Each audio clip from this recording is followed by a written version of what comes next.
Hello అందరికీ, ఏంటి బొరుగులు చూపిస్తుంది అనుకుంటున్నారా? ఎస్ అండి, టేస్టీ మా ఇంటి స్టైల్ ఉగ్గాని, కొంతమంది బొరుగులు ఉప్మా అంటారు కదా. ఎలా చేయాలో చూసేద్దాం, వచ్చేసాను. నా మీడియం స్పైస్ ఉన్న చిల్లీస్ ఒక 10 to 11, ఒక 6 రెబ్బలు కరివేపాకు, గుప్పెడు కొత్తిమీర, గుప్పెడు పుదీనా, ఇప్పుడేమో పుట్నాల పప్పు, జీరా, ఇవి సపరేట్గా పెట్టేసుకున్నా. సో ఇప్పుడు ఒక ఆనియన్, 3 టొమాటోస్ అయితే తీసుకున్నా. ఇంకొంచెం వేసుకున్నా, మీ ఇష్టం, మీ టేస్ట్ బట్టి. ఫస్ట్ పుట్నాల పప్పు, జీరా గ్రైండ్ చేసుకొని సపరేట్గా పెట్టేసుకోవాలి. ఇప్పుడు పుదీనా, కొత్తిమీర, కరివేపాకు, మిరపకాయలు ఏదైతే ఉందో అది వేసుకొని వితౌట్ వాటర్, కొంచెం సాల్ట్ వేస్తే టేస్ట్ ఎన్హాన్స్ అవుతుంది కాబట్టి అది ఒక పేస్ట్ లాగా గ్రైండ్ చేసి పెట్టేసుకోవాలి. ఇలా అన్నమాట. బొరుగులు అయితే ఒక హాఫ్ ప్యాకెట్ తీసుకున్నా నేను.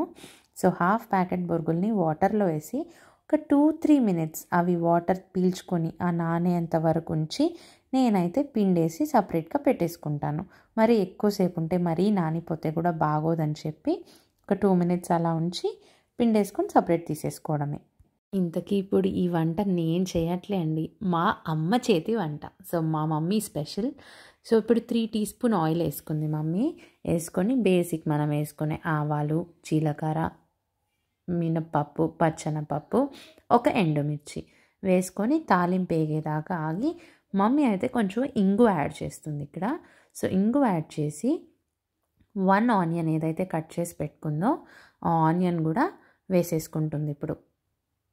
సో ఫ్లేవర్ కోసం కొంచెం కరివేపాకు వేసుకొని ఆనియన్ అయితే వేసేసుకుంటుంది. ఆనియన్ అయితే కొంచెం మంచిగా వేగించుకోవాలన్నమాట. సో ఆనియన్ వేయకపోతే పచ్చి పచ్చిగా ఉంటే బాగోదు కదా. చూసారా, మన కలర్ అయితే టర్న్ అయిపోతుంది. అయినప్పుడు చిన్న టీ స్పూన్ అంతా పసుపు యాడ్ చేస్తుంది మమ్మీ. పసుపు యాడ్ చేసి మళ్ళీ వేపుకున్నాక ఇప్పుడైతే కట్ చేసి పెట్టుకున్న 3 టొమాటోస్, స్మాల్ సైజ్ ఏదైతే టొమాటోస్ పెట్టుకున్నామో అదైతే వేసేసింది.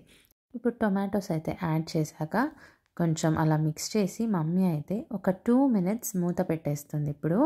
సో దట్ టొమాటోస్ కూడా మంచిగా నీట్గా మగ్గిపోతాయని. ఇప్పుడు టొమాటోస్ మగ్గాక మనం ఏదైతే గ్రీన్ పేస్ట్గా చేసి పెట్టుకున్నాం కదా ఆల్రెడీ, కొత్తిమీర, పుదీనా, కరివేపాకు, పచ్చిమిర్చి వేసి కొంచెం సాల్ట్ వేసి ఆ పేస్ట్ అయితే వేసేస్తుంది ఇప్పుడు.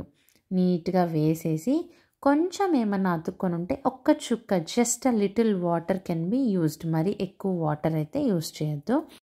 ఇప్పుడు పేస్ట్ని మంచిగా కలిపేసుకొని మనం మూత పెట్టి ఒక 2 minutes మగ్గించుకుందాం. సో దట్ నీట్గా పచ్చివాసన పోయి టేస్ట్ అయితే బాగుంటుంది. ఇప్పుడు మనం మూత తీసి బొరుగులు ఏదైతే పిండి పెట్టుకున్నామో వాటర్లో నుంచి ఆ బొరుగులు వేసి ఈ పౌడర్ గుర్తుంది కదా, పుట్నాల పప్పు అండ్ జీరా పౌడర్ వేసి ఇంకా మనం కలిపేసుకోవడమే.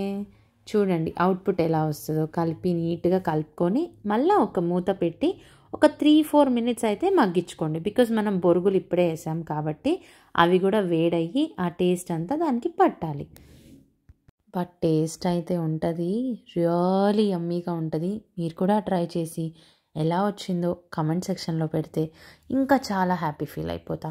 Thank you so much for watching. Subscribe చేసుకోండి, అలాగే లైక్ కూడా చేయండి.